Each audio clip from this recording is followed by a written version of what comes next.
Hello students, welcome to class.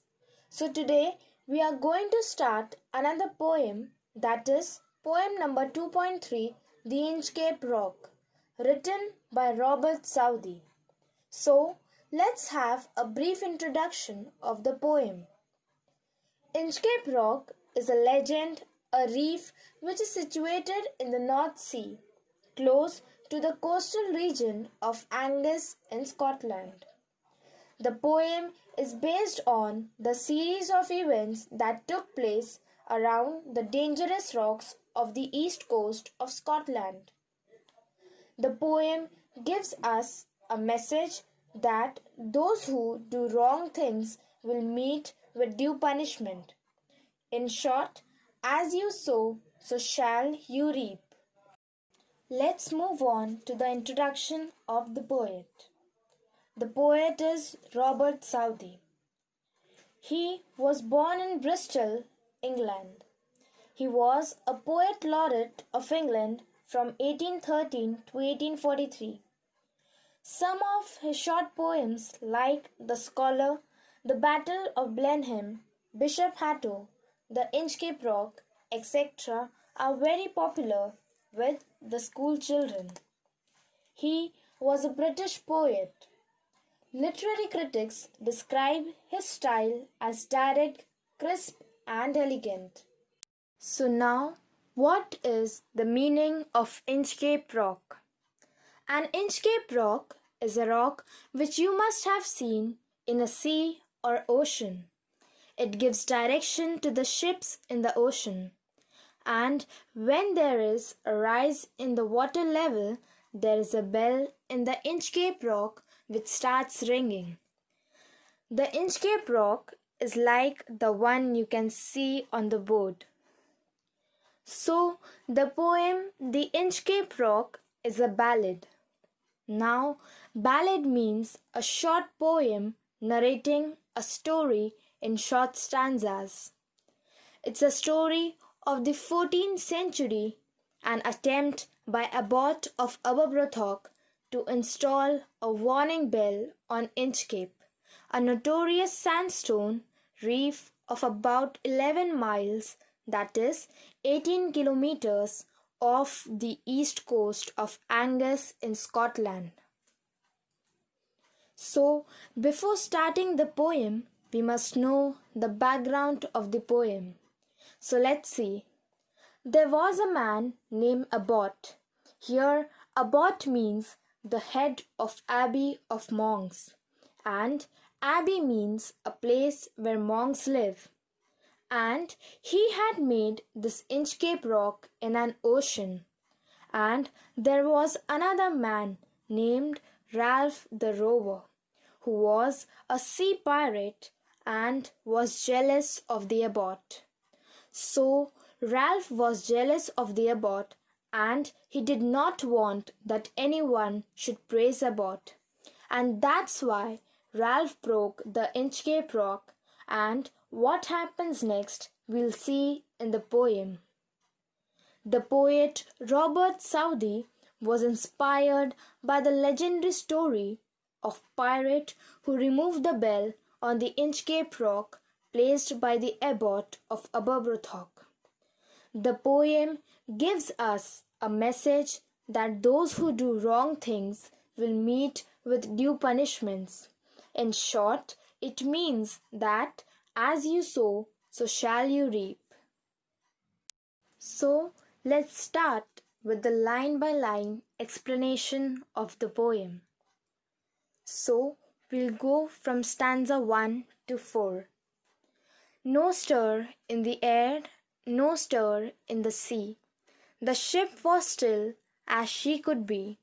Her sails from heaven received no motion. Her keel was steady in the ocean. Without either sign or sound of their shock, the waves flowed over the Inchcape Rock. So little they rose, so little they fell. They did not move the Inchcape bell. The worthy Abbot of Aberbrothock had placed that bell on the Inchcape Rock, on a buoy In the storm it floated and swung, and over the waves its warning rung. When the rock was hit by the surge's swell, the mariners heard the warning bell, and then they knew the perilous rock and blessed the abbot of Aberbrothock. So, a stir means swirl or a movement. Still means not moving, steady or calm. Sails means a canvas used for ships or boats. Keel means base or bottom of ship. Motion means movement. Steady means stable. Shock means blow, stunned, or an unpleasant event. Buoy means floater or floating object anchored in sea.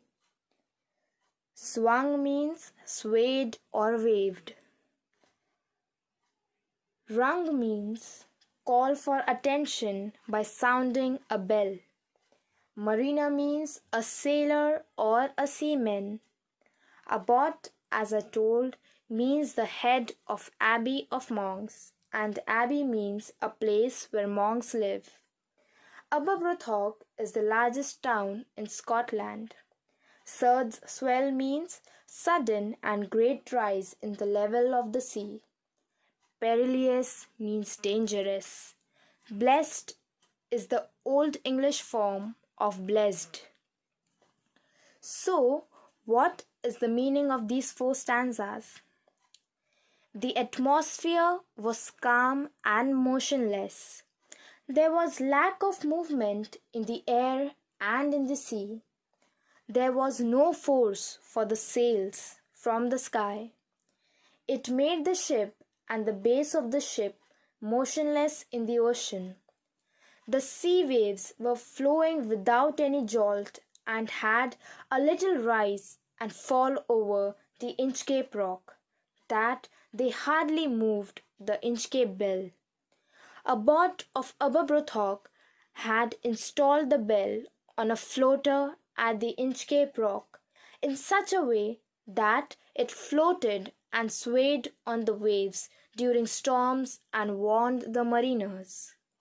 The mariners admired the abbot of Aberbrothock because in the high waves they would know the hazardous rock by the warning sound of the bell which saved their lives. So now from stanza 5 to 8.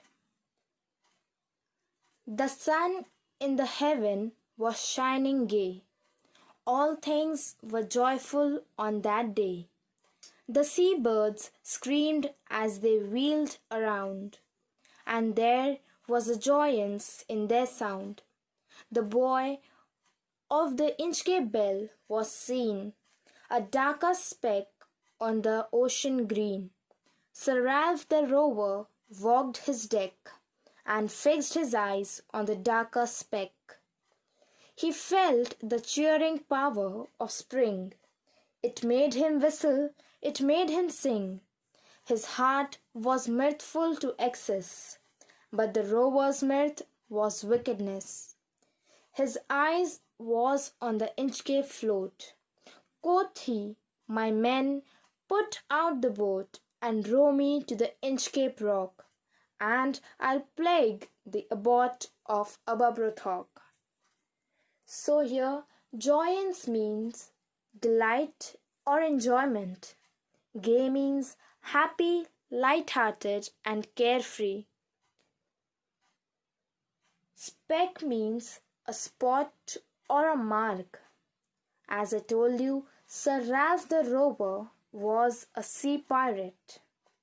Deck means a flooring of a ship or a boarding place in a ship. The darker speck here is metaphorically used for the Inchcape bell. Cheering means motivating or encouraging. Mirthful means joyful, merry, and overjoyed. Wickedness means evil or badness. Inchcape float means the floater. Quoth is an archaic word for quoted or for said or spoke. Row means sailed to. Plague means torture or cause trouble, destroy or kill. Spring is one of the seasons, and float is a thing that is buoyant in water. So these four stanzas means that the sun was shining happily in the sky. All creatures on the earth were very happy on that day. Seabirds seemed very joyful while chirping and encircling in the sky. In the widespread green ocean, the floater of the Inchcape Bell was looking like a dark spot. When Sir Ralph the Rover boarded on the ship, he gazed at that dark floater. He felt encouraging by the spring which made him whistle and sing. Even though his heart was filled up with joy, there was a malice in his joy. When he saw the Inchcape floater, he ordered his men to leave the boat, escort him to the Inchcape Rock, where he wished to trouble the abbot of Aberbrothock. So moving on to the next four stanzas. The boat is lowered, the boatmen row, and to the Inchcape Rock they go. Sir Ralph bent over from the boat, and he cut the bell from the Inchcape float. Down sank the bell with a gurgling sound. The bubbles rose and burst around. Quoth Sir Ralph, the next who comes to the rock won't bless the abbot of Aberbrothock. Sir Ralph the Rover sailed away. He scoured the seas for many a days, and now, grown rich with plundered store, he steers his course for Scotland's shore. So thick a haze overspreads the sky, they cannot see the sun on high. The wind hath blown a gale all day, at evening it hath died away. So here, sank is the past participle form of sink, submerged, and means go down. Gurgling means a bubbling sound which makes a hollow sound. Burst means a part suddenly and violently. Scoured here means traveling freely, energetically for ships to rob. Plundered store means big amount of looted or robbed well. Steers means directs the course of ship or guide. Haze means thin mist or fog. Hath is an archaic word for has. Gale means a very strong wind. So, the meaning from stanza 9 to 12. The boatmen lowered the boat and sailed to the Inchcape Rock. When they reached there, Sir Ralph bent down from the boat and cut the rope of the bell from the Inchcape floater. The bell sank down in the deep water with a gushing sound, and bubbles rose up and burst around. Then Sir Ralph said that the next who would come to the rock would not praise the abbot of Aberbrothock. Sir Ralph the Rover sailed away in search of ships for many days and looted valuables on them and became rich. Thereafter he drove to Scotland's shore. A thick fog spreads everywhere in the sky, so hardly that they cannot see sun on high. The wind had flowed very heavily all day and stopped at evening. So, moving on to the last stanzas of the poem. From stanza 13 to 17. On the deck the rover takes his stand. So dark it is, they see no land. Quoth Sir Ralph, "It will be lighter soon, for there is the dawn of the rising moon." "Canst hear," said one, "the breakers roar? For methinks we should be near the shore.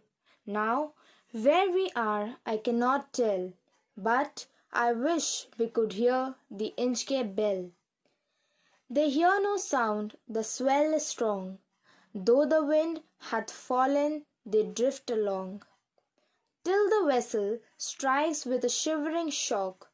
O Christ, it is the Inchcape Rock! Sir Ralph the rover tore his hair. He cursed himself in his despair. The waves rush in on every side. The ship is sinking beneath the tide. But even is his diving fear, one dreadful sound could the rover hear, a sound as if with the Inchcape Bell the devil below was ringing his knell. So here dawn means the first appearance of light in the sky before sunrise. Canst is an archaic word for you can.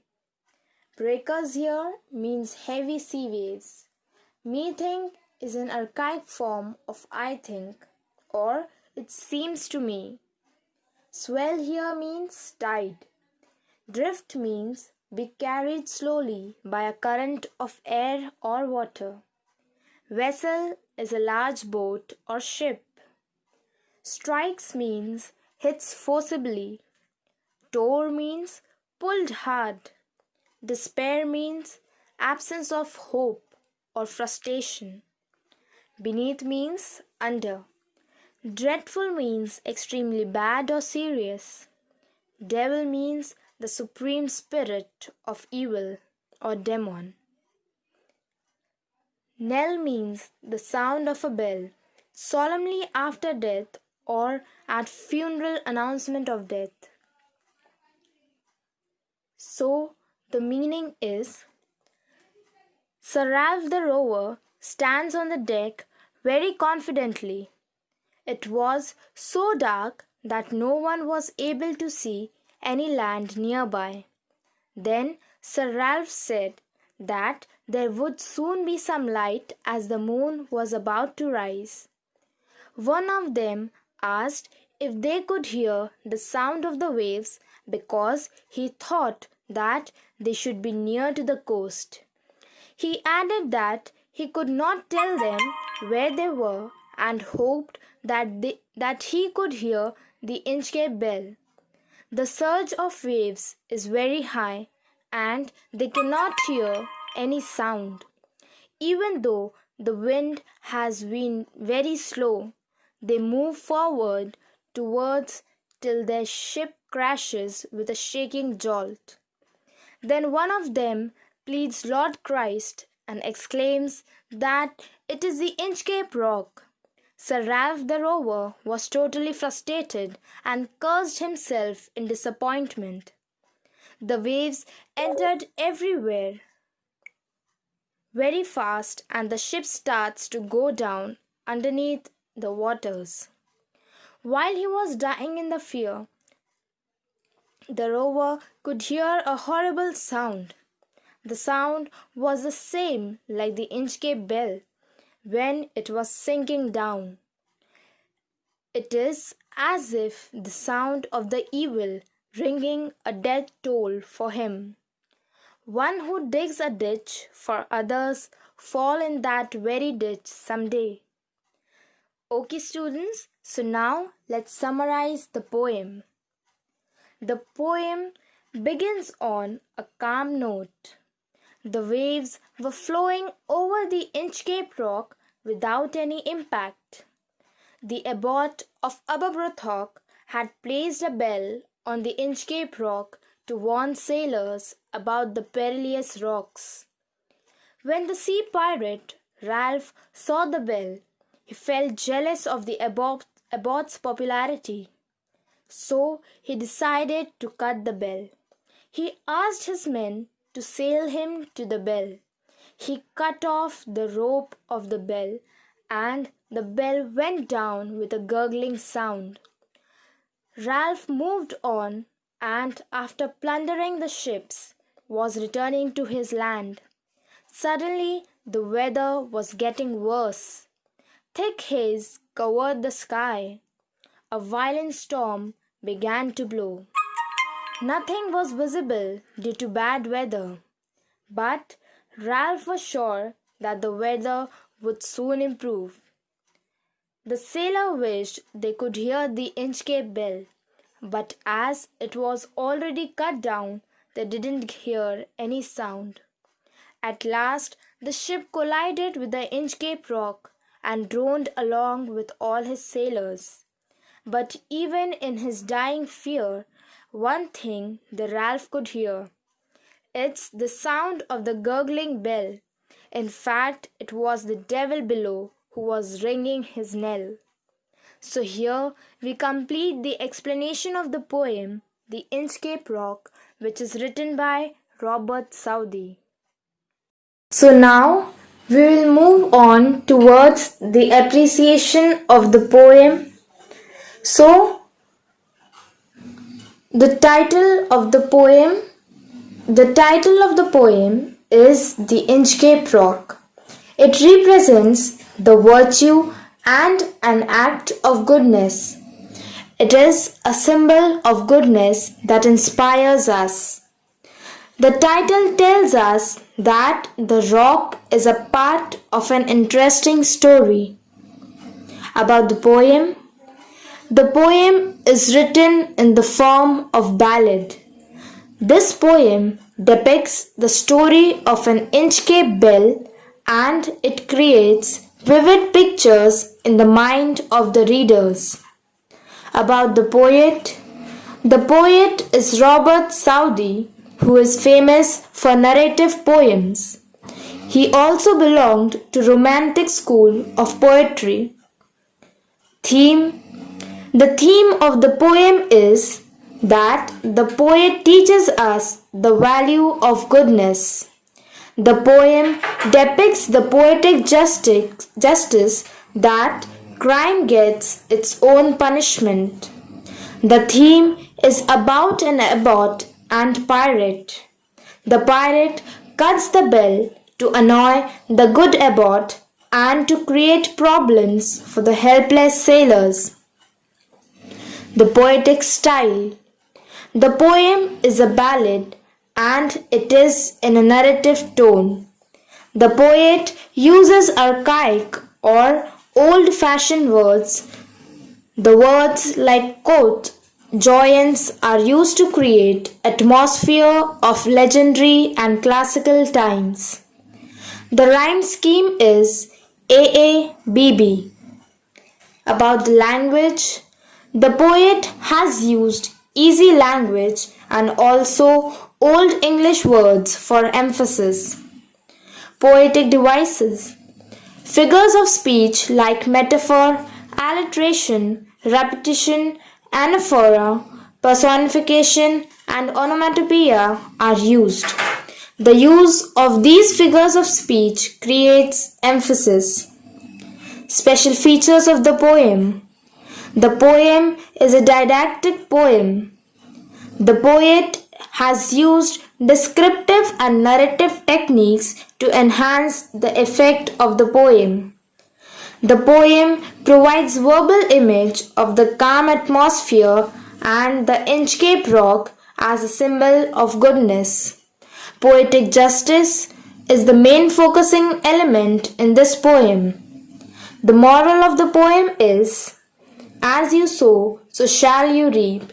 It also tells us that when we try to trouble others, trouble first comes to the doer. Opinion. According to me, it is rightly said that he who digs a pit for others falls into it. The value of the above moral is old and classical, or you can write by yourself also. So, this is the appreciation of the poem 2.3 The Inchcape Rock. So, This was the third poem from your course, so you need to follow the same action plan as I had shared with you in the previous videos. So, see you all in the next video. Till then, keep learning. Goodbye and take care.